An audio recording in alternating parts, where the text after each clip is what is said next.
Pero bago tayo magpatuloy ay pakilike ang ating video. Ganun din ang subscribe button, pati na rin ang bell icon para lagi kayong updated sa mga parating ko pang mga uploads.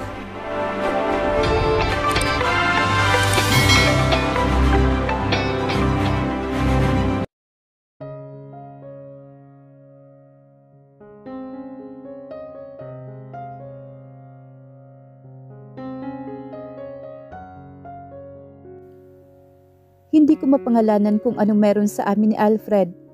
Wala kaming label. Ika nga nila. Parang hawak ko na lahat ng kasiyahan sa mundo. Dahil sa kanya. Wala na akong mahihiling pa. Siya lang sapat na. Hindi ko na kayang rendahan pa ang puso ko. Dahil hulog na ako sa kanya. Halos 1 taon pa lang namin ginagawa ang bagay na to. Halos 1 taon na palang kaming magkarelasyon. Iyon ay ang sa paniniwala ko. Dumaan din kami sa mga ups and down. Mahal ko si Alfred at kaya ko siyang ipaglaban. Ano to? Tanong ko sa aking ama nang inilapag niya sa mesa ang isang invitation card. Nasa hapagkainan kami. There will be a business ball. Ngayong Saturday, kaya pupunta kayo doon ni Giovanni. Siya ang magiging escort mo. Until now patuloy pa rin ang ama namin ni Gio sa kanilang plano na ipakasal kami ng aking kaibigan. Ang totoo, si Gio, hindi man lang niya ito pinapansin. Pareho kaming hindi interesado sa plano ng aming mga ama. Hindi na ako nagsalita at kinuha ko na lang ang card na nasa ibabaw ng mesa. Pagkatapos namin maghapunan ng aking ama, pumanhik na agad ako sa aking kwarto. Napatingin ako sa aking cellphone. Napangiti ako na makatanggap ako ng mensahe mula kay Alfred. I know you will be going to the business ball and Royal Hotel. I will send the gown that I personally bought for you for that event. Hindi na ako nagtaka na nalaman ito ni Alfred. Marami siyang koneksyon. Kasama ko si Gio. It's okay. I'm with different woman too. But no worries. My date is nothing to me. Napangiti naman ako. Ayaw talaga niya akong pagselosin. Tanggap ko naman na may ibang mga babaeng napapalapit sa kanya. At nagtitiwala naman ako kay Alfred. Naniniwala ako na baka mahal na din niya ako. Halos kalahating oras pa kaming nagpapalitan ng mensahe ni Alfred bago kami nagpaalam sa isa't isa. Tulad ng sinabi ni Alfred, dumating nga ang sinasabi niyang ball gown na binili niya pa na siyang susuotin ko para sa event.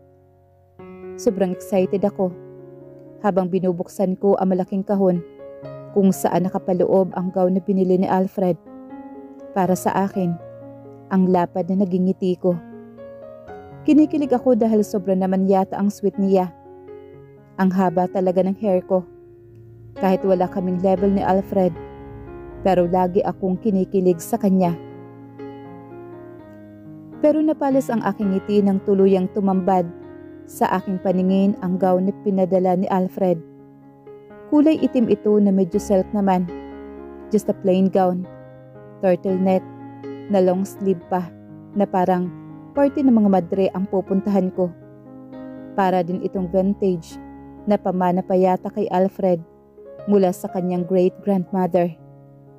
Tarantado talaga si Alfred na yun. Ito ang gown na ipapasuot niya sa akin. Ayaw ko nga, buwisit talaga. Pinagtripan na naman siguro ako ng lalaking yun. Ngit-ngit ko habang nakatingin sa gown na pinadala naman ni Alfred. Yaks! Anong klaseng damit to? Sa ukay-ukay mo ba to nabili? Yung hindi na nakahanger kasi nga 10 pesos na lang? Sunod-sunod na sambit naman ni Gio habang sinosurvey ang gown na pinadala ni Alfred. Ibalik mo na ito kung saan mo to binili ha. Baka mumultuhin ka pa na may-ari nito. Una kang mumultuhin na may-ari niyan. Iniinsulto mo yung damit. Binitiwan naman niya ang gown. Seryoso, Saan ba galing ang gown na to? Galing yan sa great-grandmother ko. Pamana niya sa akin. Pagsisinungaling ko naman dito. Hindi ko pwedeng sabihin sa kanya na galing ito kay Alfred at malamang pinagtitripan na naman ako ng lalaking yun. Well, maganda naman ang gown na to noong 1970s o 1960s. Mabuti na lang silk at dahil pag hindi, katerno na talaga ito ng mga kasuotan ng isang madre. Hindi naman mapigilang komento ni Gio. Hindi ko naman sinasadya na makita niya ito. Dumating kasi siya bigla nang hindi ko pa ito nililigpit. At yun nga, tawang-tawa ito nang makita ang gown na pinadala ni Alfred. Bitiwan mo na nga yung gown na yan. Ang mabuti pa, samahan mo na lang akong bumili ng gown ko para sa ball. Ani ko naman sa kanya. Kailangan kong pumili ng magandang ball gown. Kailangan kong magpaganda ng sobra sa gabing yun. Hindi ko bibigyan ng rason sa Alfred na lumingon pa sa iba. And that night is coming. Blue satin off-shoulder ball gown ang suot ko ngayon. May slit ito kaya kitang-kita ang makinis kong hita pag naglalakad ako. Hawak kamay kami ni Gio na pumasok sa loob ng venue. Agad din in-announce ng host ang pagdating namin ni Gio. Nasa loob na kami ni Gio at nakaupo kami sa upuan na nakareserba para sa aming dalawa. Tahimik lang ako habang nakikipag-usap si Gio tungkol sa business sa mga kasama namin. Lihim na hinahanap ng aking mga mata si Alfred. Nagpagting ang aking mga mata nang narinig ang pangalan ni Alfred na dumating kasama ang isang babae. Agad akong napatingin sa may entrance at nakita ko nga si Alfred. Nagwapong-gwapo sa suot niyang suit. Nakakawit ang kanyang kamay sa isang napakagandang babae. Maputi ang babae at may malaking dibdib. Agad na gumapang sa aking puso ang matinding pagsiselos. Hindi ko mapigilan ang nadaramang insecurity dahil napakaganda naman pala talaga ng date ni Alfred. Are you okay? Bulong naman sa akin ni Gio. Hindi kasi ako mapakali dahil sa pagsiselos na nadarama ko ngayon. Yap, tumango naman ako. Wala sa loob at nilago ko ang isang baso na may laman ng alak. Party itong pinuntahan natin, hindi ito bar. Huwag kang maglasing dito. Saway naman ni Gio sa akin sa mahinang boses na parang bulong lang. Napatingin naman ako kay Alfred at sakto na napatingin siya sa bungad namin ni Gio. Kaya nagtama ang aming paningin. Parang pinasadahan niya ng tingin ang aking kabuuan. Kaya hindi ko mapigilan ang mag-init. Ramdam na ramdam ko kasi ang bigat ng kanyang titig. Hindi ako sigurado pero parang hindi siya natutuwa sa kanyang nakikita. Mabilis ako nagbawi ng tingin sa kanya. Pagkatapos namin magsayaw ni Gio, nagpaalam muna sandali ang aking kaibigan. Habang ako naman ay nakatayo lang. Matalim ang aking iniisip. Hanggang ngayon, kinakain pa rin ako ng aking pagsiselos. Bakit hindi mo sinuot yung gown na binili ko para sa'yo? Bahagya ako napapitlag nang narinig ang galit na boses sa akin likuran. Napalingon ako.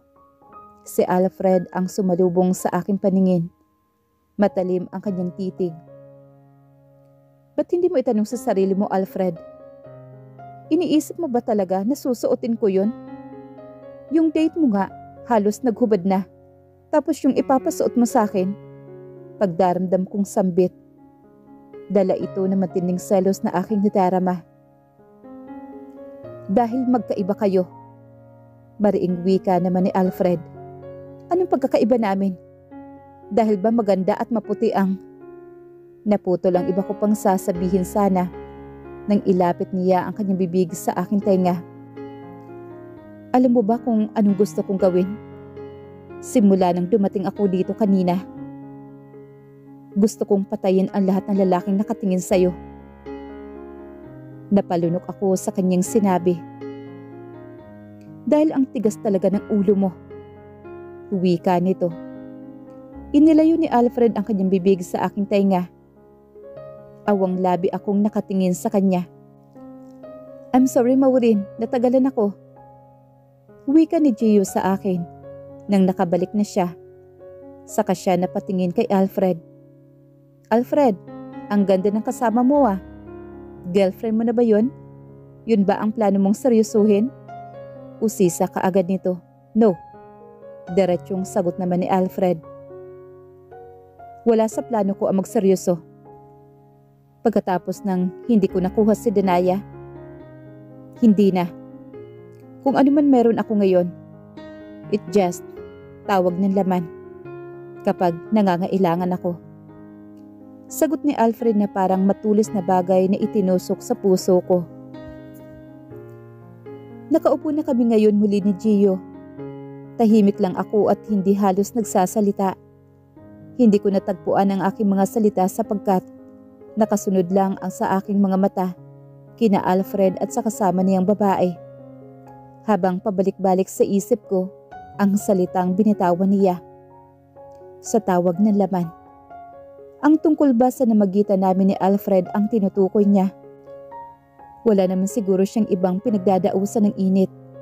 Ang sakit pala na marinig mismo mula sa kanyang bibig ang katotohanan na pilit kong iniignora.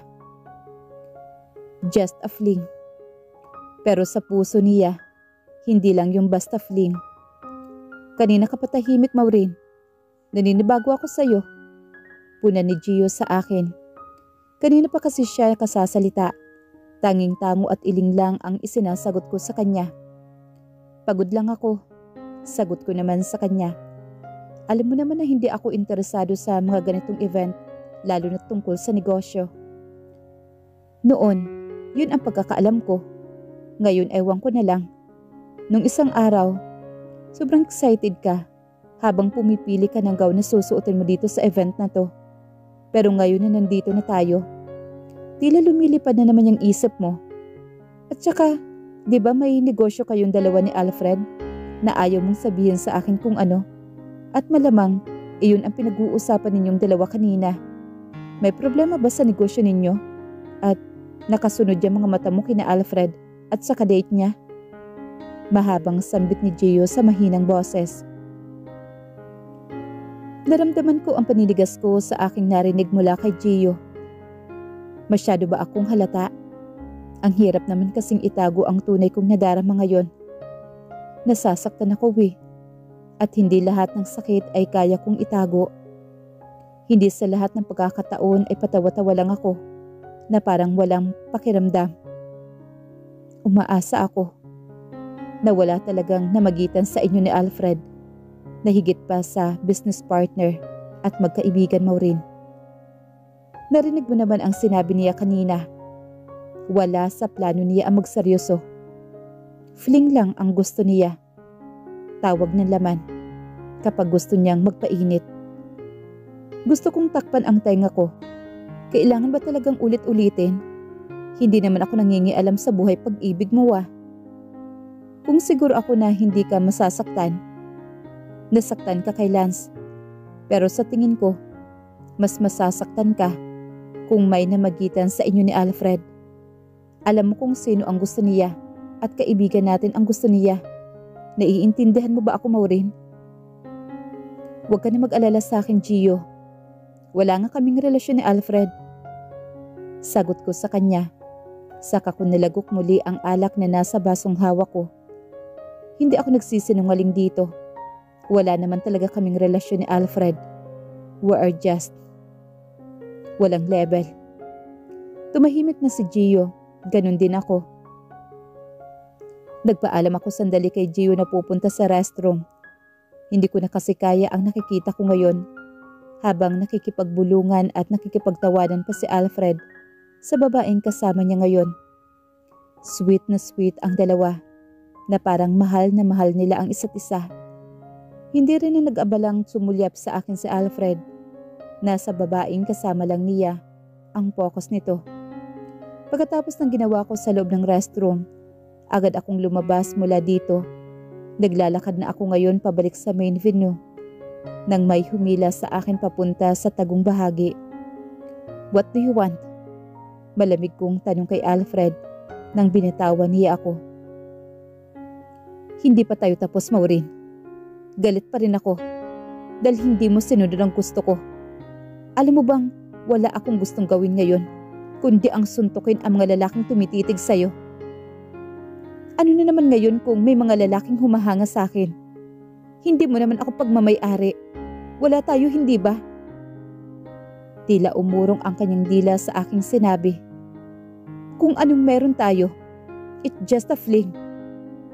Kailangan mo lang ako kapag gusto mo magpainit. Ikaw ang nagsabi niyan at hindi mo malang iniisip ang nararamdaman ko. Napaka-heartless mo talaga. Hindi ko alam kung bakit. Minahal pa kita. Hindi ko mapigilang sambit sa tonong panunumbat. I'm not that, Maureen. You're what? Kunot noon na tanong ko sa kanya. Never mind, Maureen. Ewan ko sa iyo, Alfred. Ani ko. Saka ko siya tinalikuran at hahakbang na sana ako para iwanan siya.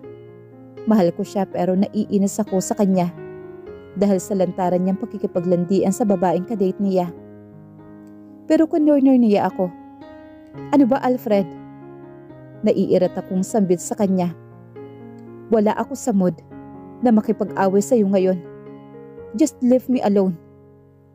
Masyadong pampresko ang sugat sa aking puso dahil sa sinabi niya kanina at dahil na rin sa nakita kong sweetness ninyo ng kasama mong babae. Kung itinatanong mo kung nagsiselos ba ako, ang sagot ko ay oo. Hindi ka naman siguro manhid, hindi ba? Alam mo naman kung bakit ako nagsiselos dahil hindi ko naman itinatago sa iyo ang nadarama ko. Napaawang ang labi niya. Halata sa kanya na hindi inaasahan ang aking sasabihin. Sinamantala ko ang pagkakataon. Bahagya ko siyang itinulak, kaya napalayo ang kanyang katawan ng bahagya sa akin. Pero nakaharang pa rin ang kanyang kamay sa magkabila kong gilid. Mahal kita, Alfred.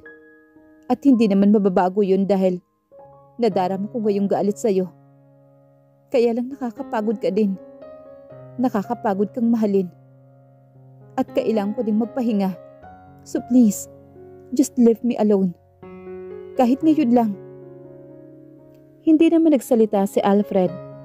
Inalis niya ang kanyang kamay na nakaharang sa aking gilid. Wala akong sinayang sandali. Mabilis akong humakbang para tuluyan na siyang iwan. Sunod-sunod na lumagok naman si Alfred ng alak. Hindi niya alam kung ano ang nangyayari sa kanya. Naguguluhan na siya sa kanyang sarili. Hindi siya ito. At ngayon ay hindi na nga niya kayang labanan ng apoy ng kanyang tunay na damdamin. Ang lahat ng plano niya ay tila magbabago dahil sa nangyayari sa kanya ngayon. Nakakabaliw ba talaga ang mga babae? Wika naman ni Grayson sa kanya. Ito ang kasama niya ngayon. Kaibigan niya ang isa sa mga triplets. Pero mas malapit siya dito. Ito ang nakakaalam sa halos lahat ng pinagdadaanan niya at kung ano-ano ang pinoproblema niya ngayon. Hindi na siya nagkomento sa sinabi ng kaibigan. Lumagok muli siya ng alak. Tama naman lahat ng sinasabi nito. Nawawala na siya sa tamang huwisyo dahil nagpapadala siya sa bugso ng kanyang damdamin. Alam niyang mali ang ginagawa niya. Pero ano nga ba ang tama? At ano nga ba ang mali? Kung puso na ang magdidesisyon nito. Inihanda ko ang aking sarili para matulog na. Napatigil ako sa akmang pagpasok na sa aking kwarto dito sa aking kondo nang marinig ko ang katok sa pintuan. Wala akong inaasahang bisita pero mas pinili ko pa rin na pagbuksan ng pintuan ang aking bisita. Maureen? Baby? Alfred? Sambit ko naman sa pangalan ng taong napagbuksan ko ng pintuan. Agad kong naamoy ang alak sa kanyang hininga. Lasing ka ba? Hindi ko mapigilang tanong at inamoy-amoy ko pa siya. Hindi. Nakainom lang ng konti. Nakangising wika naman ito. Nakainom ka lang ng konti? Para ka talagang baliw. Ano bang problema mo? Halika na nga. Inalalayan ko siya papasok at pinaupo ko siya sa sofa. Nakatayo ako sa kanyang harapan habang nakatingin ako sa kanya. Isinandal niya ang ulo niya sa ibabaw ng backrest ng sofa.